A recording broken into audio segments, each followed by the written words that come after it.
What's up, Dreamer Tribe? What's up, boys and girls? I am Vianca, and welcome to another super newbie friendly guide for Story of Seasons, Friends of Mineral Town.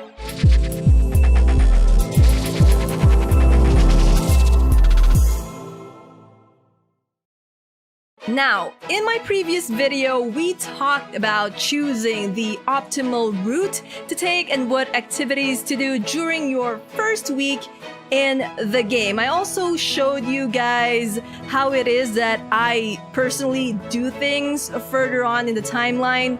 Now, there is one activity I purposely did not talk about because it deserves a video all in itself. So, for today, what we'll be talking about is... Mine. Yep, that's right, the mine and mining. Now, mining is one of those activities you can do from the start, and if you play the original Harvest Moon as well as Stardew Valley, you'd realize it offers the same kind of challenge, minus the monsters whose ass needs whooping. Now, all you need to mine is a lot of patience, your hammer, your hoe, and if you like, some regenerating items for your stamina and for your fatigue. The mine is a valuable source of materials for when you want to upgrade your tools or build the various makers available in the game. If you want to commission some jewelries to give to a bachelor or bachelorette of your choosing, then the mine is also your go-to for those materials. It also provides another avenue for a lucrative source of income, provided you know what to do and what to look out for. And this video hopes to help you get to the bottom of the 255 floors of the spring mine and help you get all the treasures that the mine has to offer. Well, I think that's enough of an introduction and disclaimer, so let's roll the series intro and get right down to it.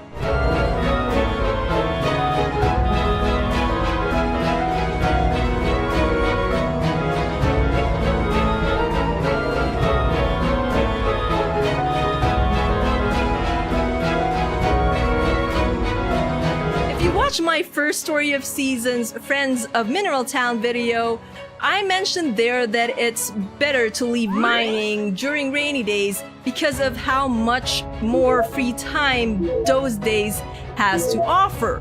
And I still stand by that. Although some do like to dive into the mine first and abuse the feature this remake has added. Now, I'm going to show you guys the trick that a lot of people are doing, but I do feel iffy about it because personally, it's sort of a boring way to do things and also time-consuming as well. But hey, if you want to tackle the mines this way, and if you're already doing it, then good on you, whatever floats your boat. We, after all, each enjoy playing games differently, and games like Story of Seasons, Friends of Mineral Town provides ample opportunities to play our own way. But anyways, let's get started first with the preparation. As I've said in the intro, all you really need to start mining are the hoe and the hammer, so be sure to have those available in your person. You can also bring some food with you or anything that recovers stamina, really. You may need it.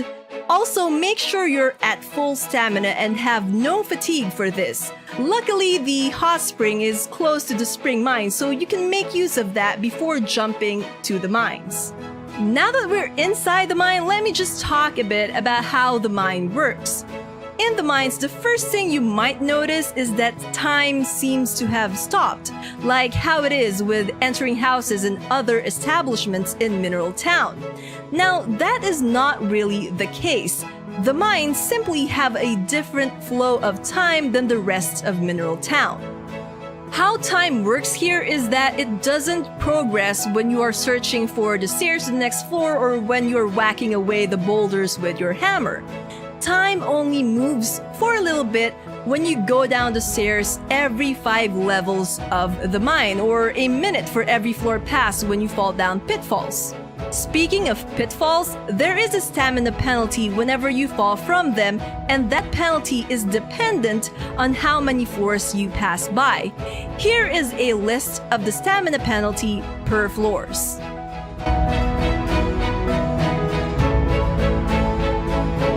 And as this method is all about preserving stamina, it is much better to simply find the stairs than jump through pitfalls, as using your tools only depletes 2 points of your stamina. Another important thing is that the contents of the level you are currently on is preloaded the moment you enter that floor for the first time. What that means is that the placement of the objects in the mine, the stairs included, is not random and is already determined when you step foot on that floor. That being said, it's only good for that particular run. If you, for example, exit the mine and re-enter it again, the placements are once again shuffled. When it comes to the stairs, there are certain conditions or rules that determine where these spawn. For instance, it cannot spawn around the tiles at the tillable edge of the floor. It also cannot spawn within the 8 tiles surrounding the previous stairs you have used. It can spawn under rocks, but that is a rare occurrence. In my several mining escapades, I only encountered a stair under a boulder thrice each 45 floors and only on smaller rectangular floors. More often than not, the stairs could be found close to the one you came down from. That means if you want to find the stairs quickly, look at the tillable empty spaces near the stairs that brought you down to that level in the floor you are currently on. Now, one of the features, a quality of life improvement if you will, that was added to this remake is the ability to save anywhere. And I do mean everywhere. The mine is not excluded in this. Well, unless the devs decided to patch it up or something in the future. Now, if you add that fact with those little tidbits I have mentioned about the mine, you can get a pretty good idea on how you can maximize your time spelunking. Note, however, that this is a tedious process and one that requires ample amounts of time for your part as well as a massive stock of patience. Keep in mind though, you can't use the abilities or skills associated with upgraded tools in the mine, meaning you can't use the hose higher upgrades to dig multiple plots in one go. Anyway, let's get started with the actual method. Now, as soon as we enter the mines, the very first thing we should do is save the game. We won't bother with the boulders here as they hold no valuable items whatsoever unless you are looking for copper to upgrade your tools with or perhaps metal scraps. As mentioned before, everything about this instance of the floor in our mine run is now generated by the game, and stairs and item placements have already been determined. What we need to do now, after saving, is find the stairs. So let's go digging, keeping in mind the rules I've mentioned above. Once we find the stairs, we make note of where it is and then load our save file.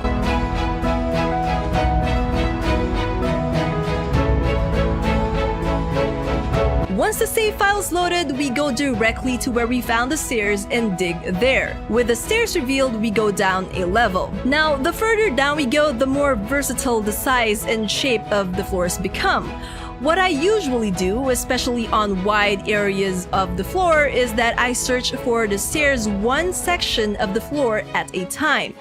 This way, even if I end up using all of my stamina, it will be much more easier to remember which areas I have searched and which ones I haven't yet. I could just reload my previous save and continue on from where I last dug. Also, in these larger areas, another thing I usually do is look at the area least populated by boulders and find the spot where I could get to that area without having to smash too many boulders along the way.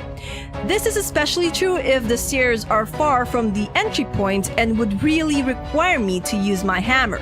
We'll keep doing this method until we get to the 10th level of the mine, where the more valuable items are, like the adamantite and auriculum, both of which sell for 50 coins, which is, if you guys remember, the same price small fish sells for. Of course, you can keep pushing further than the 10th floor if you can and get to the 255th floor, which is doable even during your first spring as long as you came prepared.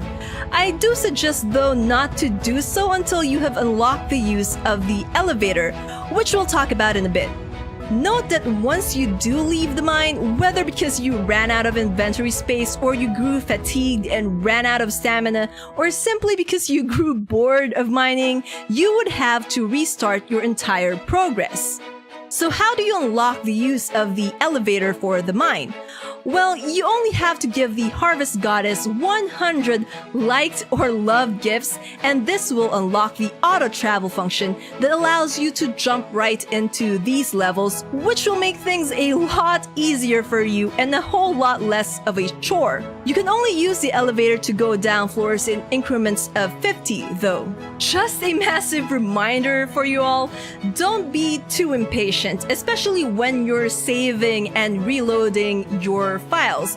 You might accidentally select the wrong option and end up overwriting the save file instead of loading it.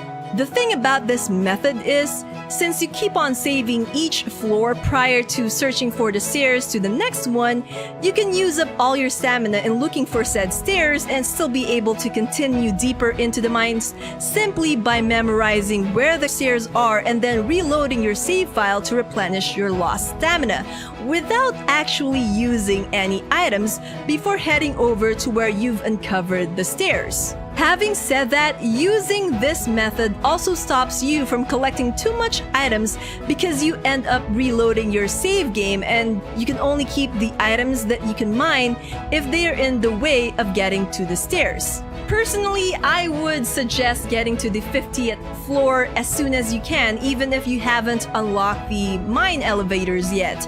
You will be able to jump straight to the floor once you finally do get it. It's not that far down and it will give you another option on where you would like to start or resume your spelunking if you decide to quit mining for the day. Also, if you would like to make mining as your source of income in this game, I would have to suggest the Winter's Lake Mine, since it has more items that you can sell for higher amounts of cash than what the spring mine offers. As such, during winter, mining there at the lake mine should be your go-to activity, well, that and fishing. Now, some may think that this save and load method is a time saver, but as I've said, it actually eats quite a lot of time, and I'm talking about the real world time here, on your part, since it is pretty tedious. But it does allow for beginner farmers with no power berries yet to dive deep into the bowels of the spring mines. For those who want to tackle the mines without making use of this quote-unquote trick, the secret to success would be stocking up on items that replenish your stamina. If you already have your house expanded and are able to cook, one food item that is easiest to cook and restores quite a bit of stamina is the curry udon, the recipe of which you can get in one of the episodes of the cooking show aired every Tuesdays on the Entertainment Channel. You can also buy the Stamina Booster XL, which costs 1,000 coins from Ellie at the clinic if you have unlocked it by shipping 50 blue-colored grass. If you haven't shipped that many yet and you have the kitchen, you can also concoct this potion using the recipe obtainable again in one of the episodes of the cooking channel. As for recovering your fatigue, the easiest item to obtain is the caffeine you can purchase once again in the clinic, or the vegetable juice and the spicy vegetable stir-fry you can cook, again if you already have the necessary recipes and cooking tools to do so. As for those wanting to know what items you find each floor, here are a list of them.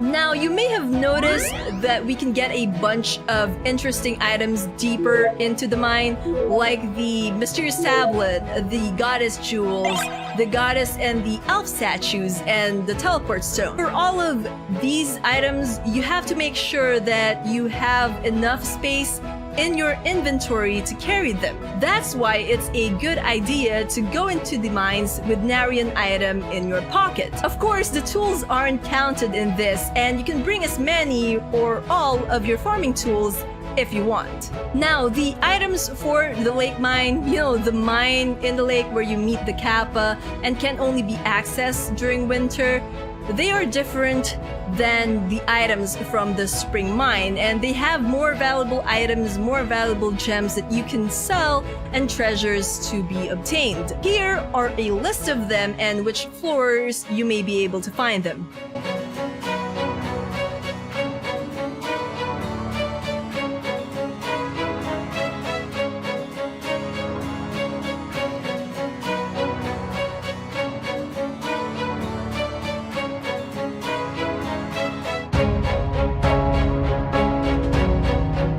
The most notable treasures in this mine are Kappa's jewels and the curse tools, which deserves a different video altogether and which is going to be the topic for one of our next videos.